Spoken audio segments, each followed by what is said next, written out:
Welcome to Shadows of Black History. Before we begin, tell me where you are watching from, your city, your country, and what time it is right now. I truly love seeing how far these stories travel across the world. If you have not subscribed yet, please subscribe and like this channel. Your support keeps these powerful stories alive. Stay with me until the very end, because this story is something you will not want to miss even a single paragraph of.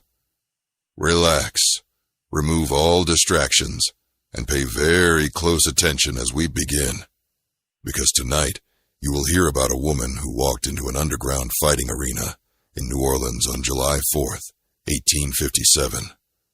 And before the night was over, 33 powerful slave owners, judges, and traders would never see daylight again. The men believed they were attending entertainment. They did not know they were walking into judgment. Before we continue, this story is presented as historical fiction inspired by the brutal realities of slavery in the United States during the 1800s.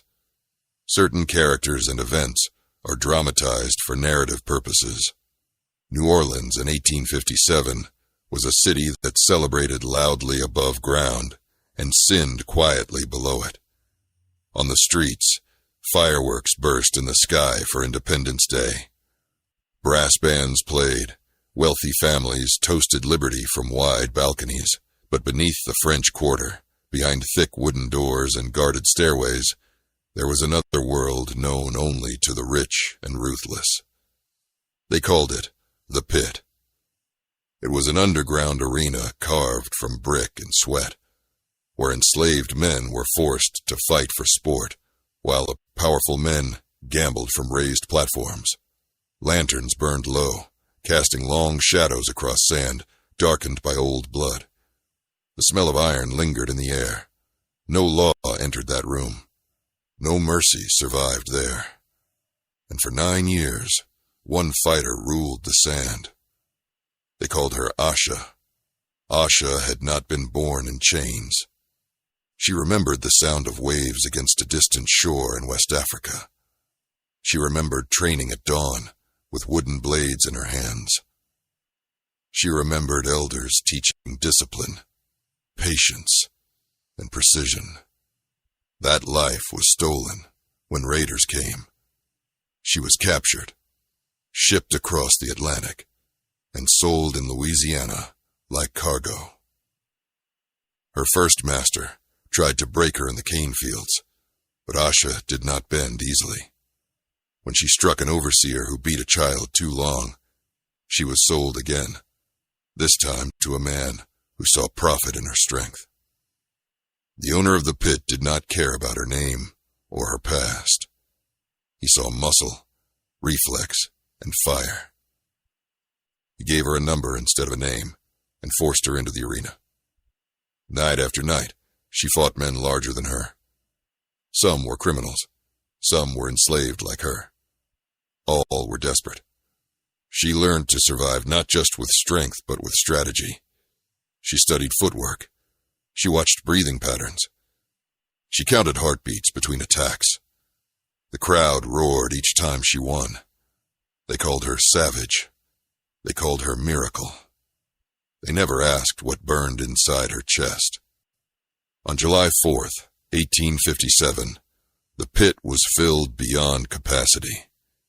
33 influential men packed the wooden balcony seats above the sand. Plantation owners from across Louisiana, judges who signed execution orders, slave traders who shipped human lives like sacks of grain. They drank and laughed, celebrating freedom while enslaved fighters bled below them. That night, Asha was announced as the main attraction. She would face 3 opponents in succession for a prized purse that would line the pockets of her owner. Chains were removed from her wrists as she stepped barefoot into the arena. The crowd cheered wildly. She did not look at the men she was meant to fight. She looked upward instead.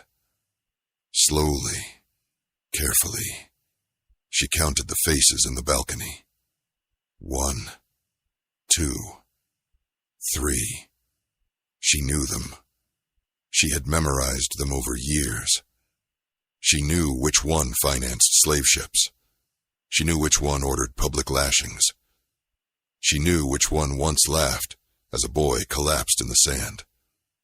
9 years of silence had not weakened her rage. It had sharpened it into something precise. As the first bell rang and her opponent stepped forward, Asha did not rush. She moved slowly, calculating.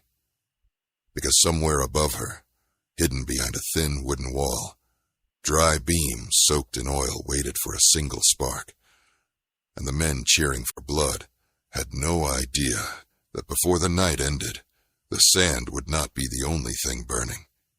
The first opponent stepped into the sand, with heavy boots and a curved blade. He was taller than Asha, and carried himself with forced confidence, but his eyes betrayed fear. No one entered the pit without fear. The crowd above shouted for blood, coins clinking in eager hands, as wagers were sealed. Asha stood still, her bare feet pressing lightly into the sand. She did not raise her weapon at once. She watched the way his shoulders shifted. She listened to the rhythm of his breathing. 9 years in that arena had taught her something the crowd would never understand. Violence is loud to those who cheer it, but it is quiet to the one who survives it. The bell echoed through the chamber. Her opponent lunged first, blade slicing through air where her body had been only a second before. Asha pivoted, her movement precise and controlled.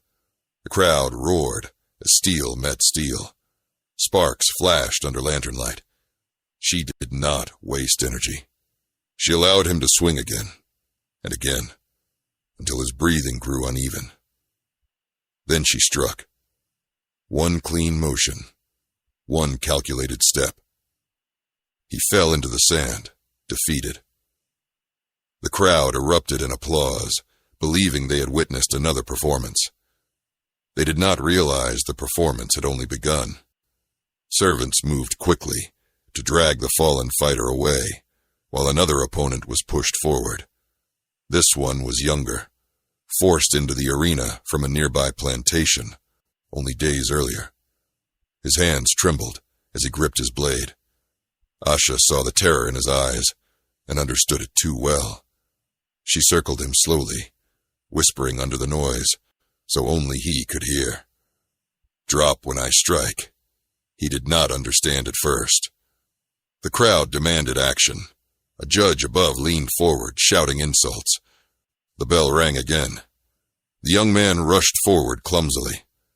Asha deflected his strike and then turned sharply, bringing her blade close to his shoulder without cutting deep. He cried out convincingly and collapsed into the sand as she pressed the flat of her blade near his neck. From above, it looked fatal. The crowd screamed with approval. Servants dragged him away, alive but pretending otherwise. One small mercy in a room built on cruelty. Above them, laughter grew louder. The third opponent entered to thunderous cheers. He was massive, muscles thick, eyes hardened by years of forced combat.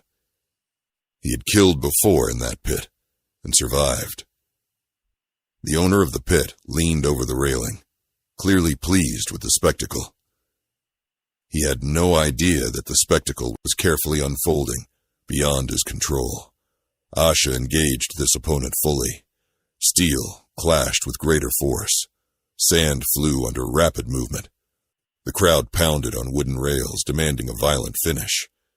Asha allowed herself to appear strained, stepping back near the center of the arena. Her opponent swung with raw strength. She ducked low and struck upward, disarming him in one swift motion.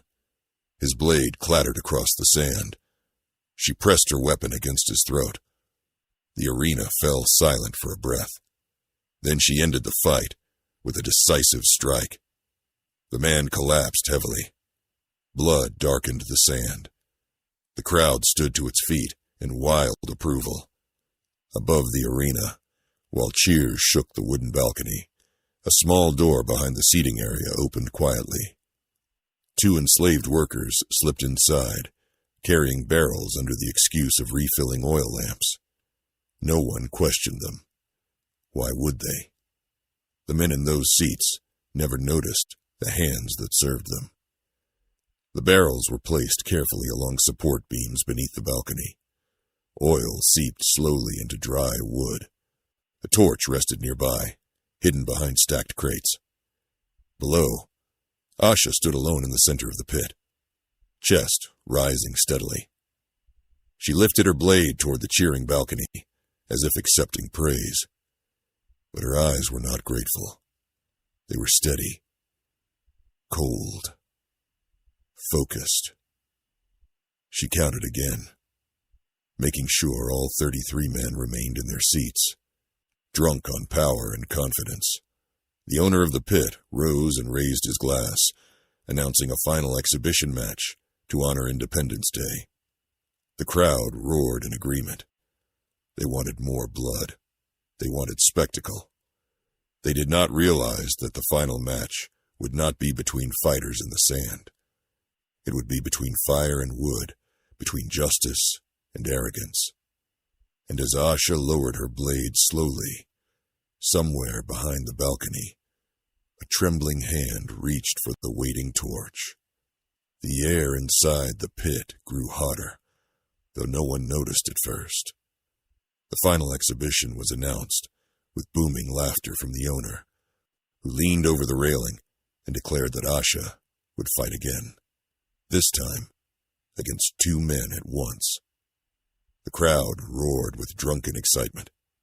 They believed cruelty was entertainment. They believed control was permanent. Below them, Asha did not argue. She did not resist the order.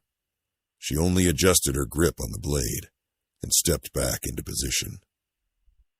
2 fighters entered the arena, both experienced, both hardened by survival. The bell rang again. Steel clashed instantly, louder than before. Sparks leaped under lantern light. Above, glasses were raised. Coins changed hands. No one paid attention to the faint smell of oil spreading slowly beneath the balcony floor. No one noticed the thin trail of liquid running along wooden beams. Asha fought fiercely, but her movements carried intention beyond the duel. She shifted gradually toward the center of the arena, drawing attention downward. The 2 men pressed her from opposite sides. She blocked one strike and twisted away from another, letting her blade glance off steel with deliberate force. The crowd shouted instructions, as if they controlled the outcome.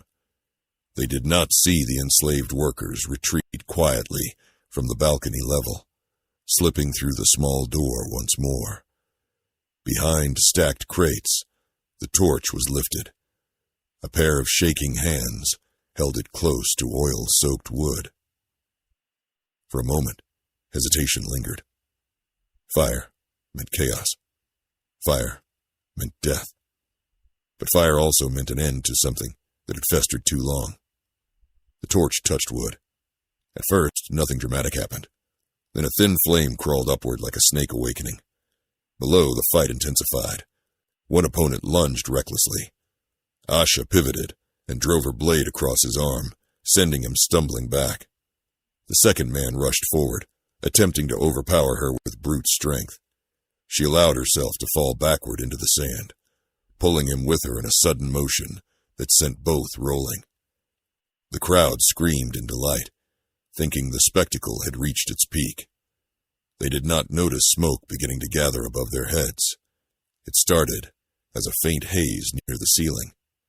A plantation judge coughed once and waved a hand, irritated. The owner leaned forward to shout another order, unaware that behind him, flames had begun to spread along the beams supporting the balcony. The fire moved quickly once it found dry timber. Oil fed it greedily. Within moments, thin tongues of flame licked across the underside of the wooden seating. A crack sounded above the roar of the crowd, subtle at first, then sharper.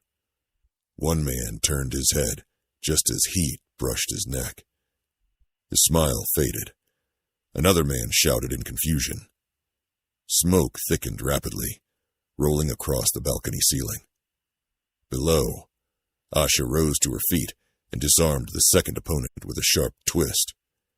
She pressed him down into the sand and then stepped back. For a heartbeat, she stood alone in the center of the arena, blade lowered, eyes lifted. Above her, panic began replacing laughter. Someone shouted fire.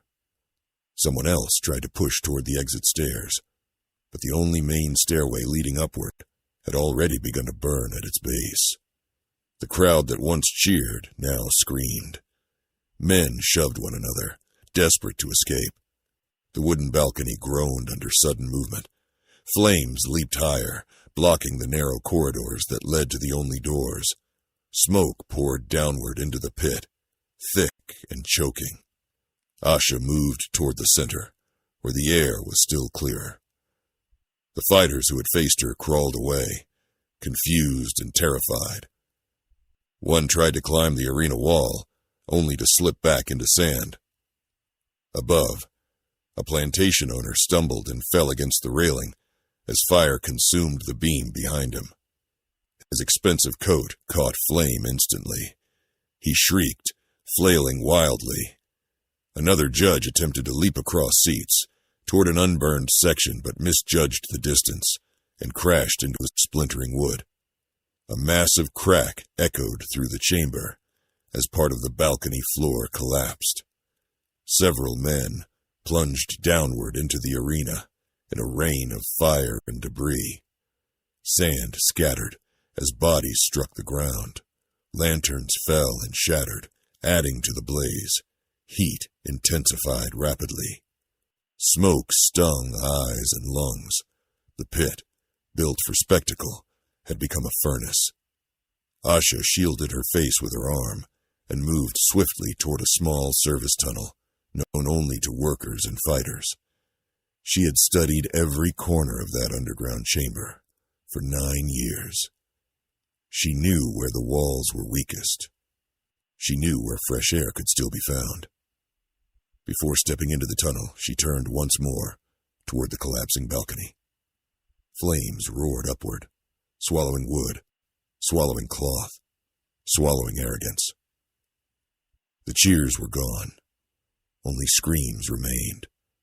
And as another section of the balcony gave way with a thunderous crash, Asha disappeared into shadow, leaving behind a chamber that would soon be nothing but ash and memory. The tunnel was narrow and thick with smoke, but Asha moved through it without hesitation. For 9 years she had memorized every hidden passage beneath the pit, every storage corridor, every exit used to transport bodies and supplies unseen. The roar of fire behind her echoed through the brick walls like distant thunder. Dust and ash fell from the ceiling as the structure above groaned under its own collapse.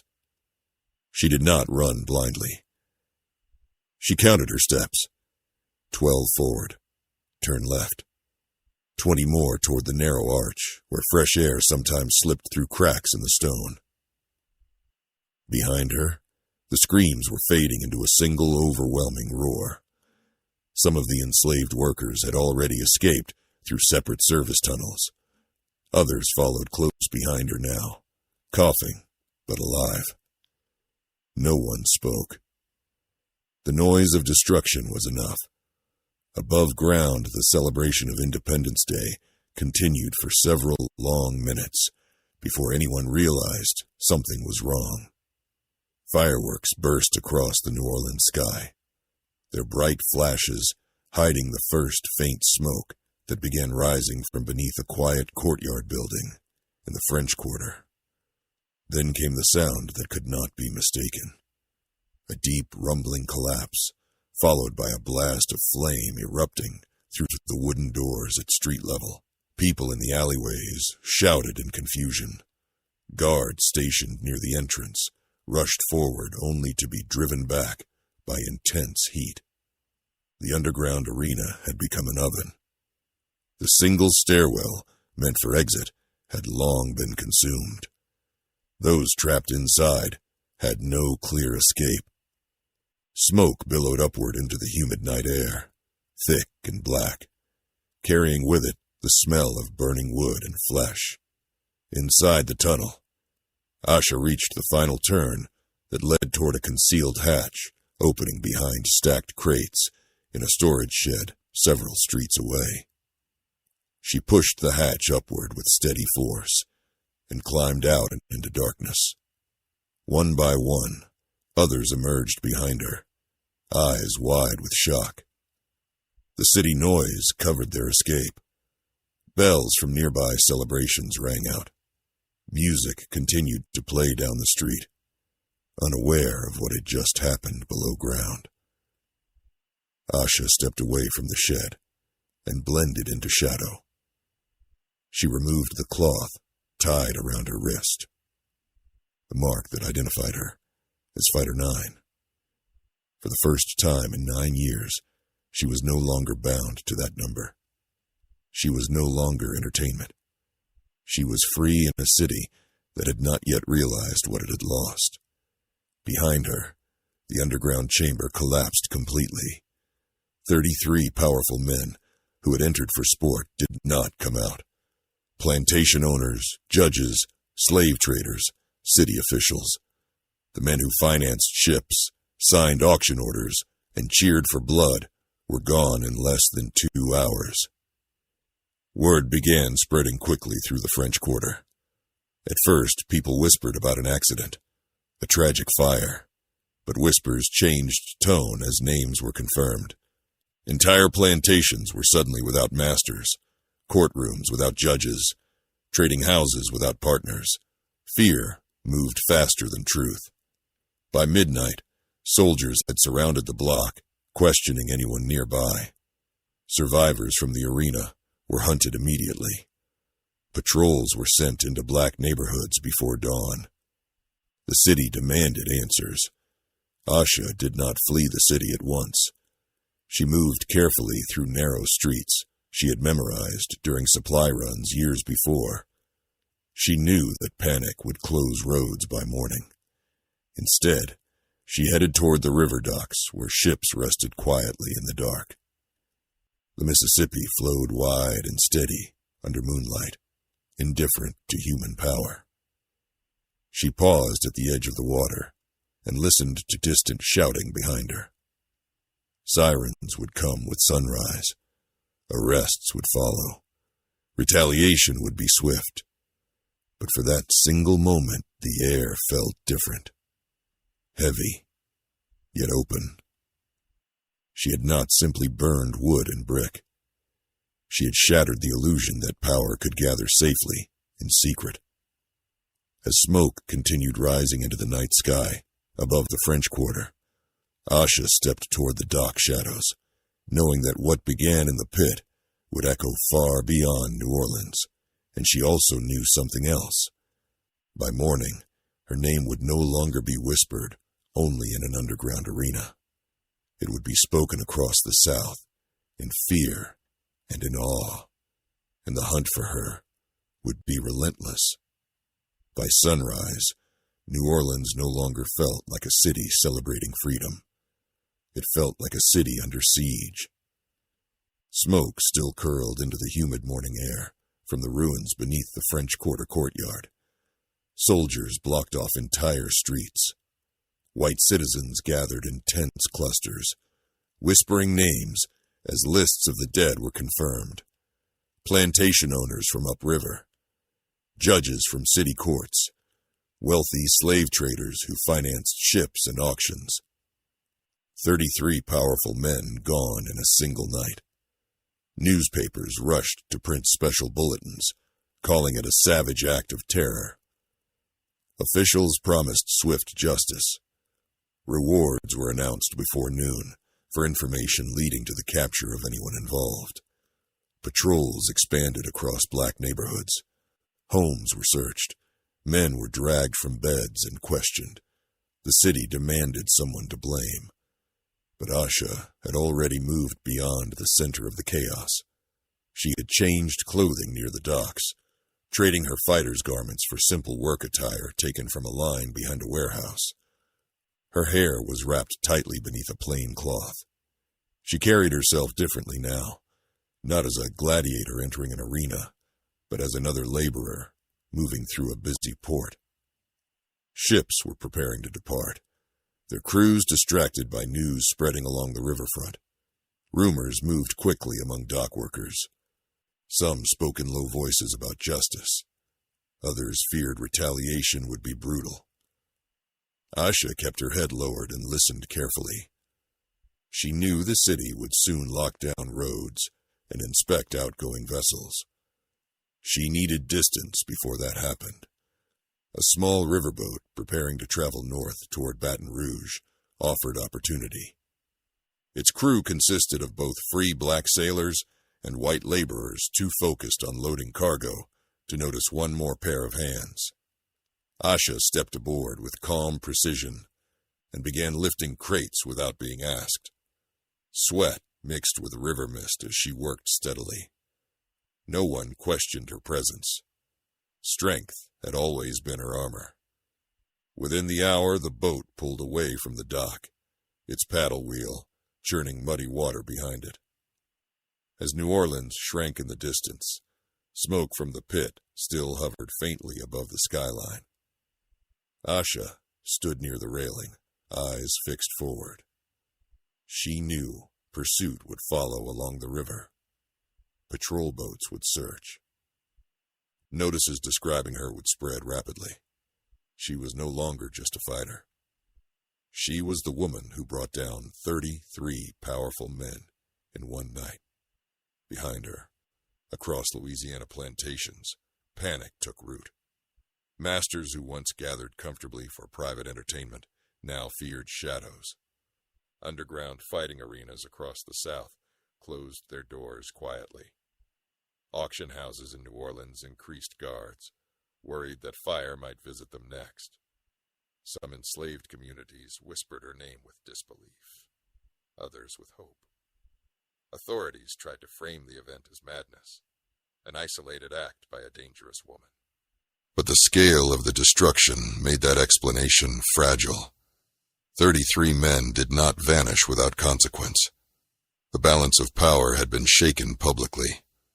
As the riverboat pushed north against the slow current, Asha felt no triumph. Only a steady awareness that survival required continued movement. Freedom would not be granted. It would be taken step by step. She leaned slightly over the railing and watched the wide Mississippi stretch endlessly ahead. Somewhere beyond its bends lay new territories, new dangers, and perhaps new allies. The fire beneath the pit had ended one chapter of brutality, but it had also ignited something larger, something that would ripple through plantations and ports alike. And as soldiers in New Orleans swore to hunt her down, Asha tightened her grip on the railing and prepared for the next battle, knowing that the night of July 4th was not the end of her story. It was only the beginning of the legend that would follow her, wherever the river carried her next. The riverboat pushed steadily north, as dusk settled over the Mississippi, but the calm on deck was fragile. News of the fire in New Orleans had already outrun the current. At the first upriver landing, soldiers waited on the dock with their rifles resting across their chests. They stopped every traveler, questioning names, origins, and destinations. Asha remained near the cargo stacks, lifting crates as if her only concern was weight and balance. Rain clouds gathered low in the sky, pressing heat into the air.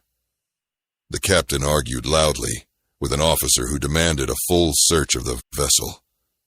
Asha listened without looking up. She knew the pattern of inspections. Officers often checked passenger quarters first, then storage compartments, and only rarely the laboring crew, unless suspicion lingered. But suspicion was spreading fast. 33 powerful men, dead in one night, was not something authorities would let fade quietly. It was something they would hunt. The officers boarded with heavy boots and sharp eyes. They moved methodically across the deck, forcing sailors to stand aside. One soldier stepped directly in front of Asha and demanded her name. She kept her voice calm and low, offering a common name used among dock workers. He studied her face longer than the others. Perhaps he saw strength. Perhaps he saw something else. Another officer called him away to inspect the hold below.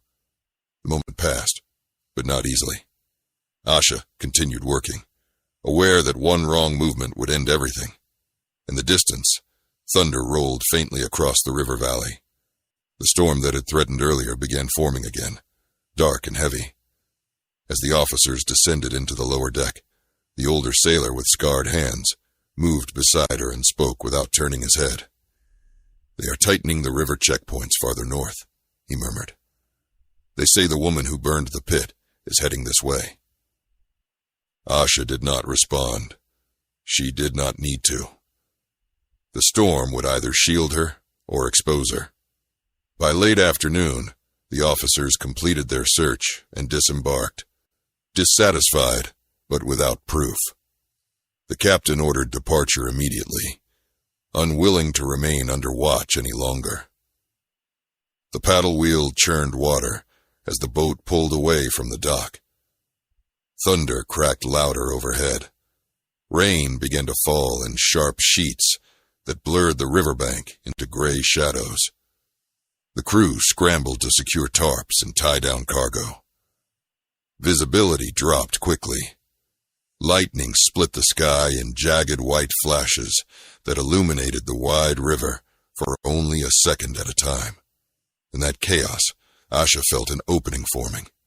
Patrol boats would hesitate to move in such weather. Checkpoints would struggle to see clearly. Storms create confusion, and confusion weakens control. She moved toward the stern, where a smaller supply skiff was tied. The older sailor appeared again at her side, pressing a small, wrapped bundle into her hand. Dried bread and a water flask. No words were spoken, only a brief look that carried understanding. When thunder shook the hull, and rain pounded so hard it drowned. Shouted commands, Asha untied the skiff carefully. The main crew was too busy battling wind to notice. She lowered herself into the smaller boat and pushed away with quiet force. The current caught her instantly, pulling the skiff away from the larger vessel and into the storm-dark water. Lightning flashed, revealing the riverbank ahead, lined with cypress trees and thick undergrowth. She gripped the oars and steered toward shadow rather than light. Behind her, the riverboat continued north, unaware of her departure. The rain hid the sound of splashing. The storm swallowed her movement. As she neared the bank, a gunshot cracked through thunder from somewhere upstream. A patrol boat had spotted movement, or perhaps fired blindly into the storm. The bullet struck water several yards away, sending spray into the air. Asha did not panic. She angled the skiff sharply toward the mudbank and leaped into waist-deep water before the boat fully settled. She dragged it into reeds and covered it with branches in one swift motion. Another flash of lightning revealed silhouettes on the river farther out. Voices shouted, but wind distorted direction. She pressed herself against the muddy bank and waited. The storm intensified, rain stinging her face. After several tense minutes, the voices faded downstream, either misled by current or unwilling to search blindly in such weather. When darkness deepened and thunder rolled farther away, Asha rose slowly and stepped into the forest beyond the river. Her clothing clung heavy with rain, but her movements were steady. She knew patrols would search both banks at dawn, She could not remain near open water. She moved inland, following faint deer trails that wound between trees. Every crack of a branch made her pause. Every distant shout made her change direction. The hunt had begun in earnest now. Notices were spreading, rewards increasing, plantation owners furious, judges enraged. She was no longer rumor. She was threat. By midnight, the storm weakened into steady drizzle. Asha reached higher ground and found shelter beneath thick oak roots rising from the earth like walls. She crouched there briefly, breathing slow, listening. No dogs, no riders. Only the fading sound of rain through leaves. The fire in New Orleans had ignited fear, but it had also unleashed pursuit that would not rest easily. She understood that each step north would grow more dangerous. Yet turning back was impossible. The pit was ash, the balcony seats empty forever. 33 powerful men gone in less than 2 hours. That truth would chase her for the rest of her life. As she moved again into the darkness, deeper into land not yet fully controlled by patrols, one thought remained steady. The South believed it could cage strength beneath ground and chains. It believed secrecy meant safety. But on July 4th, 1857, a woman armed with memory and patience had proven otherwise. And now, as soldiers fanned out along the river at first light, the legend they feared was already walking beyond their reach, at least for another night. Morning arrived, pale and quiet, as if the storm had washed the world clean. Mist rose from the ground, where rain had soaked the soil. Asha had not slept. She moved before sunrise, knowing that patrols would spread outward from the river once daylight revealed the calm. The forest north of the Mississippi was less familiar to her, but she relied on instinct sharpened by years in the pit. Listen first, move second. She chose higher ground where mud would not hold clear tracks. She crossed over fallen logs instead of open paths. Twice she paused and pressed her ear to the earth, listening for distant vibration. By mid-morning, she heard it. Horses. Not close, but searching in widening circles. The hunt was tightening. The soldiers were not careless this time. They moved in organized groups, spreading outward from likely landing points along the river. Dogs were brought in by noon. Asha heard the faint barking carried by wind. She altered direction immediately, angling toward a stretch of rocky terrain where scent would scatter and paws would struggle. As she climbed the low ridge, she spotted something ahead that slowed her breath. Smoke rising thin and controlled from behind a line of trees. Not plantation smoke, not patrol fire. Cooking smoke. Someone lived there. A small homestead stood partially hidden among trees, its wooden fence simple and worn. Approaching strangers could mean betrayal, but open ground meant capture. She chose risk over certainty and moved toward the edge of the clearing cautiously. An older black man stood splitting wood near the cabin. His posture stiffened when he saw her step from the trees. She kept her hands visible and said nothing at first. Silence can speak louder than explanations. The man studied her face carefully. He had seen the newspapers. He had heard the rumors. A woman gladiator. Fire beneath the city.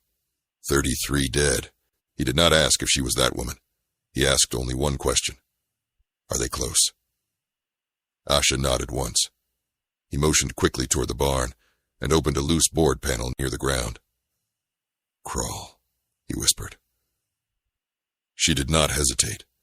Inside the narrow space beneath hay bales, she lay still as the man replaced the panel. Moments later, the sound of riders grew louder near the cabin. Soldiers questioned the man sharply. Dogs sniffed the ground near the fence. Asha held her breath beneath the barn floor, listening to boots crunch gravel above her. One dog barked sharply and tugged toward the barn entrance. The soldier holding the leash pulled it back, annoyed by mud and lingering storm scent. They searched the cabin quickly, overturning a chair and opening cupboards. The man answered calmly, his voice steady. After tense minutes that felt like hours, the riders moved on, following a trail leading slightly east. The barking faded slowly. Only when silence settled fully did the barn panel shift again. The man extended his hand. They will double back by sunset, he warned quietly. You cannot stay. Inside the cabin, he offered water and a coarse cloth to dry herself. He spoke of patrol expansions and increased rewards. Her name was spreading along the river faster than wildfire. Some spoke of her with fear, others with pride. He said that further north, there were communities less controlled by Louisiana authorities, places where former enslaved people lived under loose protection. But reaching them would require crossing open roads and perhaps another river branch. Asha listened carefully. She did not ask for praise. She did not dwell on the past night's escape. She focused only on distance. Before she left, the man handed her a small map, drawn roughly on scrap paper, marking wooded areas and less traveled paths.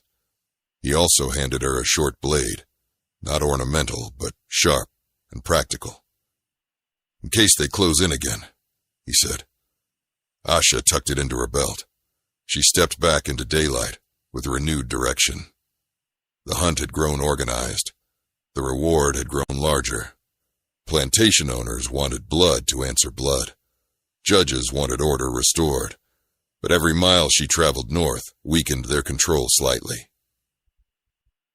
By late afternoon, she reached a narrow dirt road cutting through trees.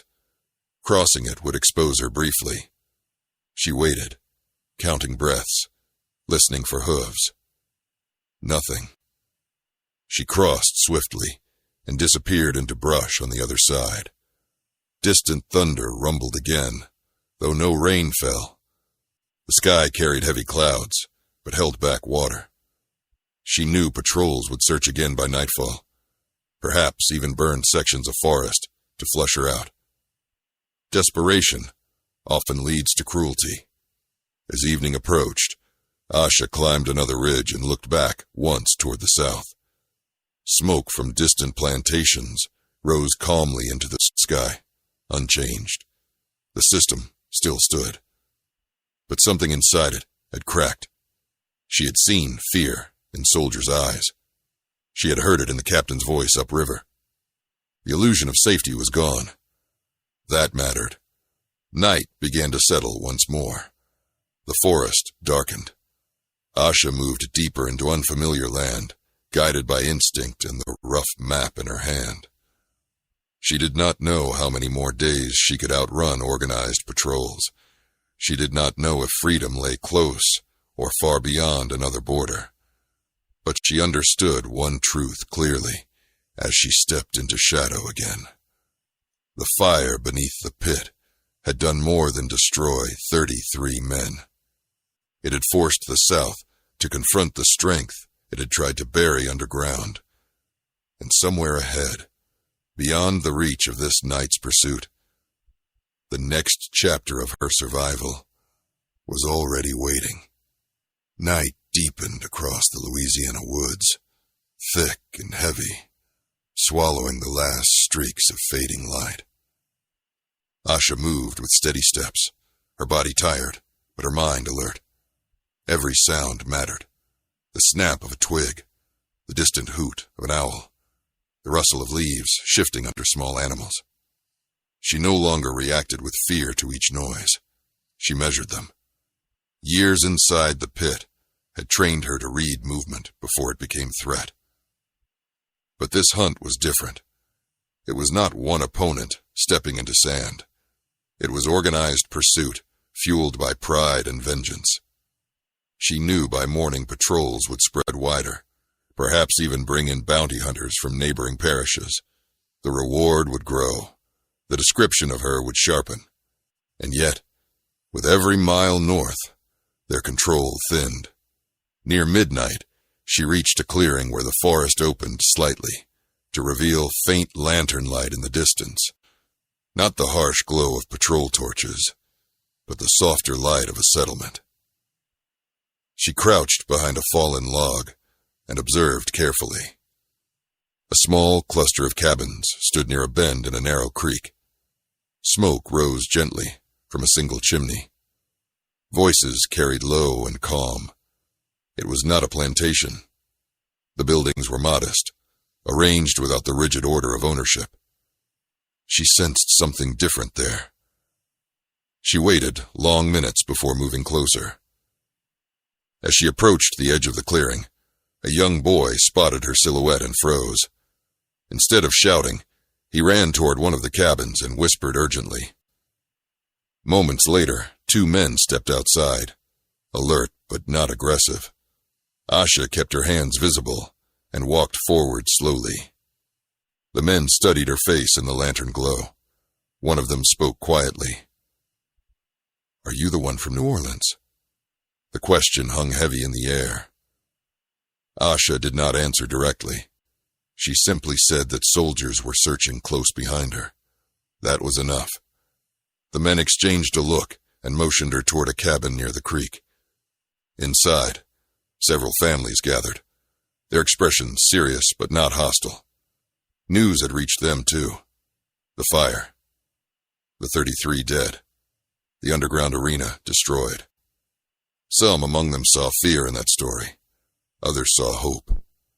One older woman stepped forward and placed a hand on Asha's shoulder. "You shook them," she said softly. The settlement was made up of free black families and escaped enslaved people who had built a fragile life hidden between parishes. They knew patrols passed nearby, but rarely searched thoroughly unless tipped off. Asha was offered food and dry clothes. She ate slowly, aware that comfort could dull alertness. The leaders of the small community spoke in low voices about the risk of harboring her. If soldiers discovered her there, the entire settlement could be burned as punishment.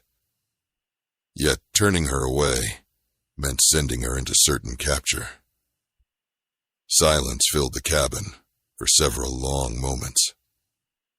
Finally, the oldest man in the room spoke. "The South already fears what happened. Hiding her will not create more fear.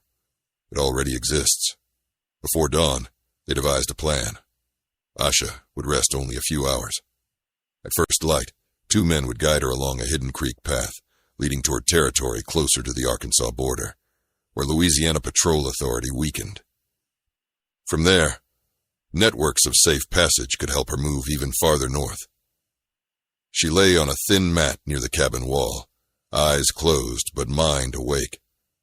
For the first time since the fire, she felt something close to stillness, not safety, but shared purpose. The system that built the pit had counted on isolation. It had counted on fear separating people, but fear was shifting. Communities were watching, listening, preparing. Just before sunrise, a distant horn sounded faintly through the trees. Not from the settlement, from the south. A signal used by patrol units to coordinate movement. The hunt had reached the outer woods. Asha rose instantly. There was no more time to debate. The 2 guides were already waiting outside, armed lightly but determined. The older woman who had touched her shoulder earlier pressed a small cloth bundle into her hands. Cornbread, dried meat, and a single folded scrap of paper with a name written on it. A contact farther north. As Asha stepped toward the creek path with her guides, she heard dogs again in the distance, sharper now, closer than before. The settlement moved quickly to erase signs of her presence. Fires were dampened, tracks were brushed away. Children were ushered indoors. The guides led her along the narrow waterway, stepping directly into the creek to break scent trails. Cold water rushed around their ankles as dawn light crept across the trees. Behind them, shouts echoed faintly through the forest. Patrols had found something, perhaps a faint trail, perhaps nothing more than rumor. But they were closing in. The creek bent sharply northward into thicker undergrowth. The guides signaled silence and quickened pace. Asha did not look back. She knew what would happen if soldiers reached that settlement and found evidence of help.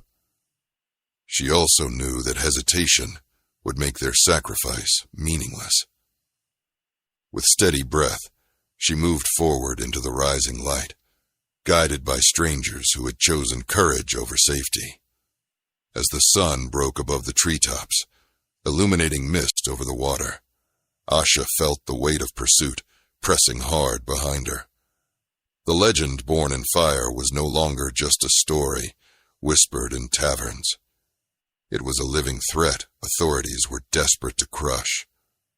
But the farther north she moved, the more the land seemed to open slightly, as if offering a narrow passage forward. The horn sounded again in the distance, closer this time. The hunt was not over.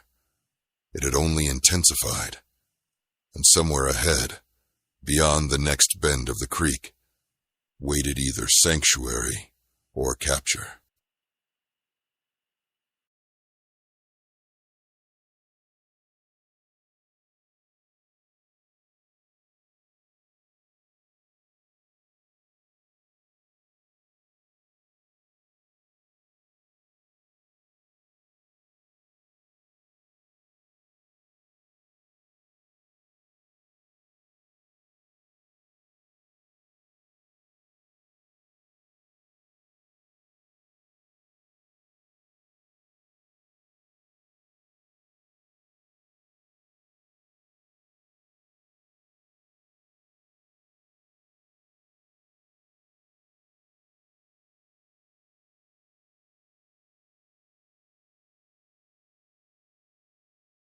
The creek curved sharply up through thick brush, its cold water numbing Asha's feet as she followed the two guides deeper into the woods.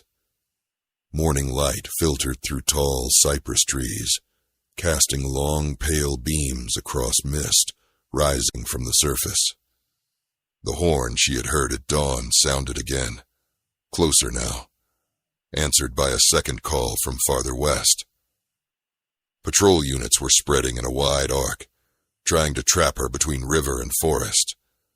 The guides did not speak. They moved with urgency, but not panic, stepping only on stones or submerged roots to avoid leaving clear tracks. Asha matched their rhythm. She had learned long ago that survival depends on discipline when fear presses hardest. After nearly an hour of waiting, they climbed out of the creek onto higher ground, thick with underbrush. One guide motioned toward a faint trail, barely visible beneath fallen leaves. "This path leads to a trading road used by farmers," he whispered. "We cross quickly and head north into thicker forest. The settlement behind us will deny everything." Asha nodded once.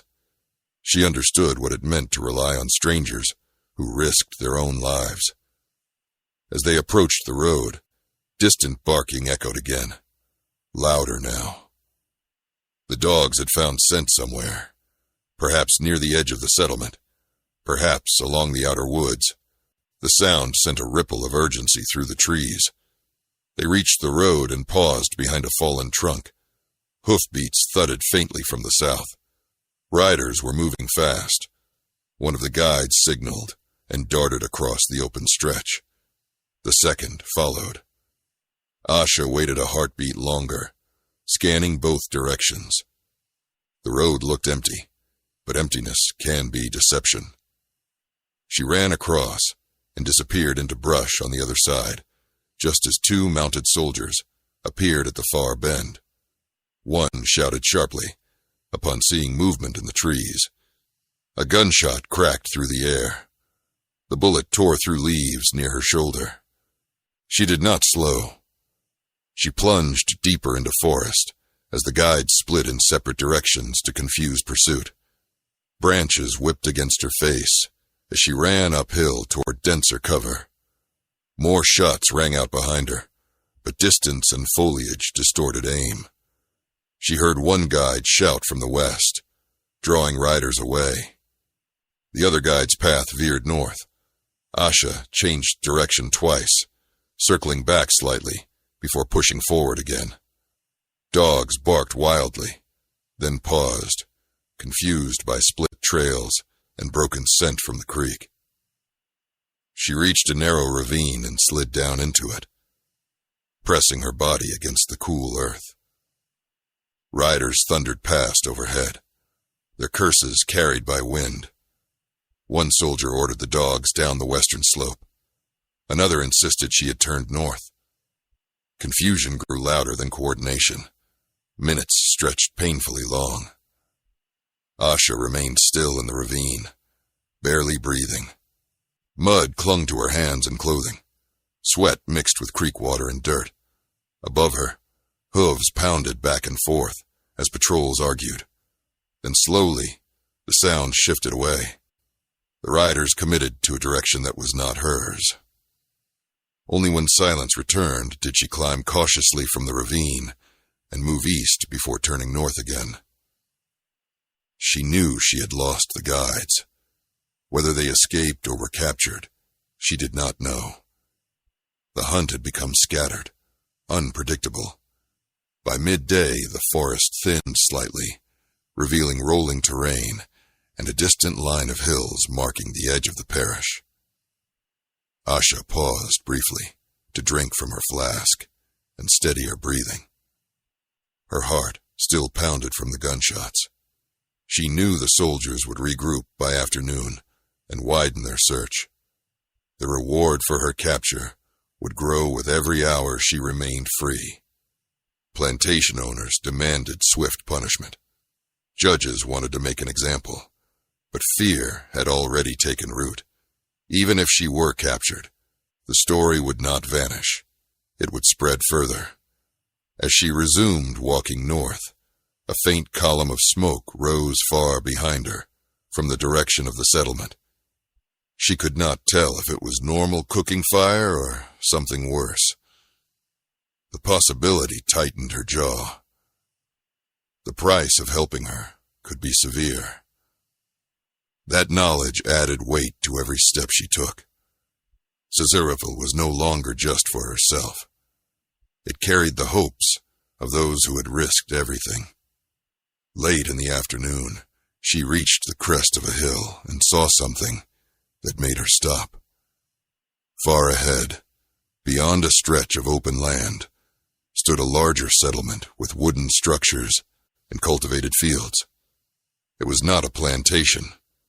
The arrangement was too independent, too varied. Perhaps a mixed community near the border, or perhaps a trap disguised as refuge. She crouched and studied the movement below. No patrol banners, no visible armed guards.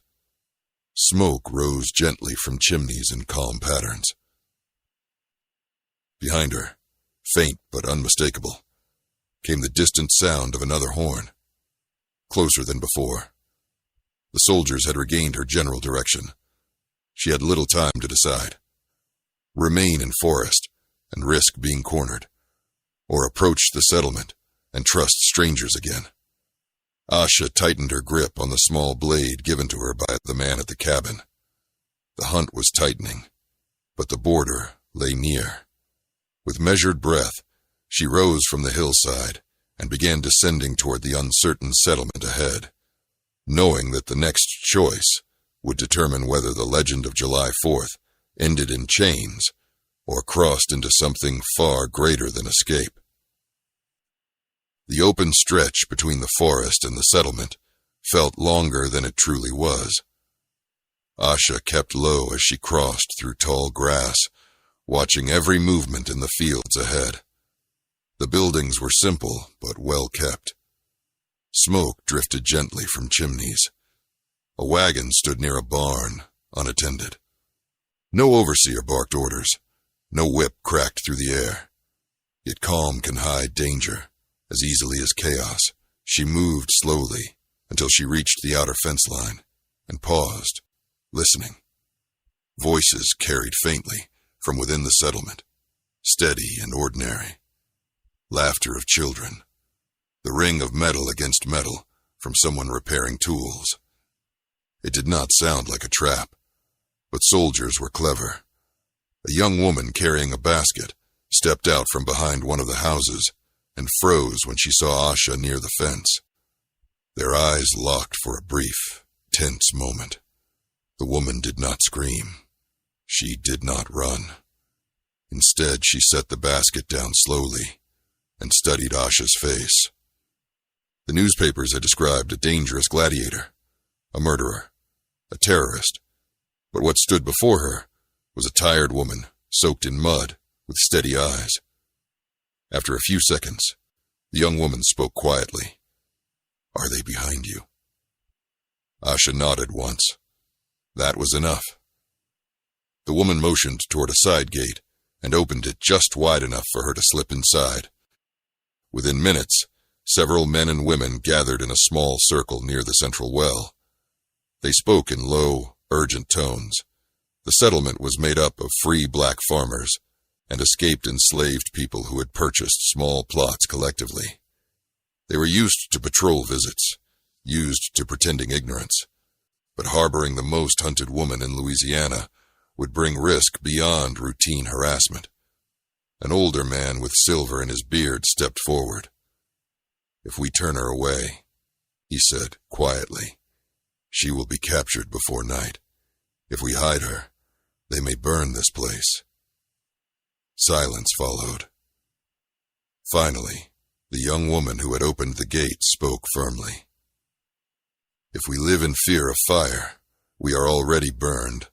The decision was made. They moved quickly. Asha was guided into a root cellar beneath a storage shed, concealed behind stacked barrels. Blankets were placed to dampen sound.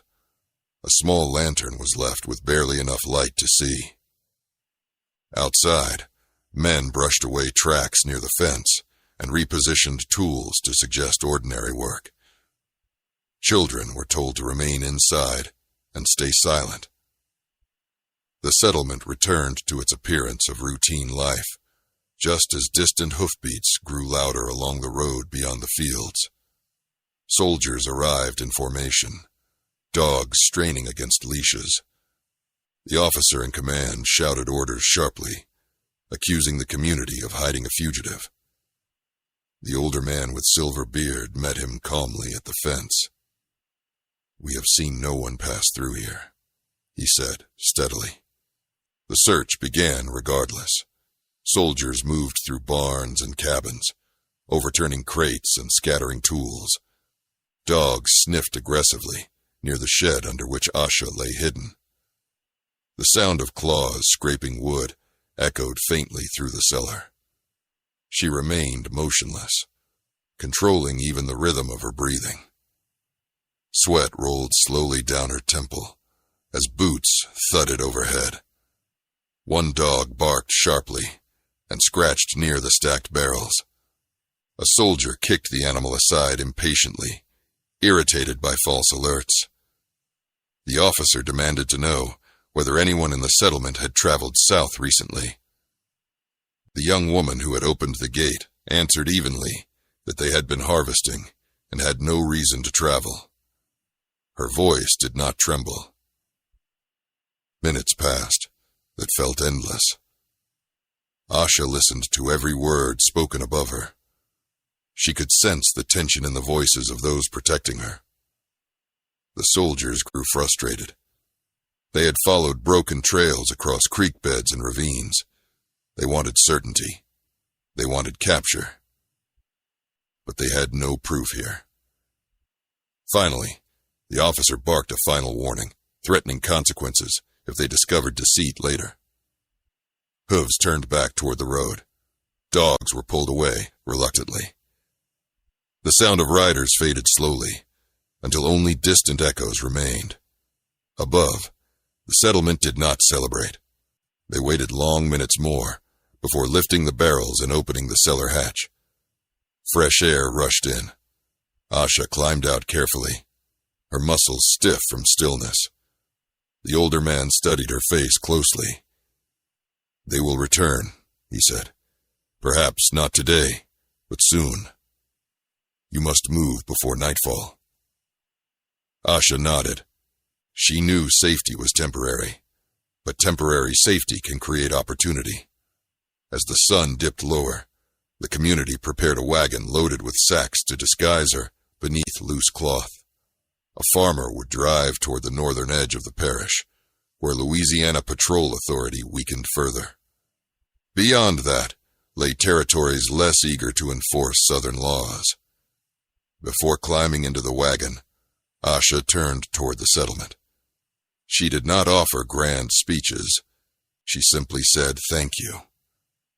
The young woman met her eyes and replied, "Make it count." The wagon rolled slowly toward the northern road as twilight deepened. Behind them, the settlement returned to evening chores as if nothing unusual had occurred. But everyone there understood that something had shifted in the South. The fire in New Orleans had ignited more than wood. It had awakened courage in quiet places, and as Asha lay hidden beneath canvas, moving closer to the border of Louisiana, she knew the hunt was not over. It had only grown larger, but so had the legend. The wagon rolled through the fading light until the air itself felt different. The soil changed beneath the wheels. The patrol posts grew fewer. The tension that had followed Asha since the night of fire slowly loosened, though it did not disappear. By dawn the next morning, she crossed beyond the firm reach of Louisiana authorities. It was not a grand moment marked by cheering crowds or raised banners. It was quiet. A narrow dirt road, a thin line of trees, a farmer who did not ask her name as he helped her step down from the wagon. But that quiet crossing carried more power than the balcony collapse beneath the pit. It meant survival. It meant continuation.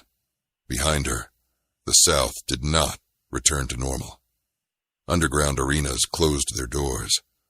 Slave auctions in New Orleans increased guards and watched their own shadows.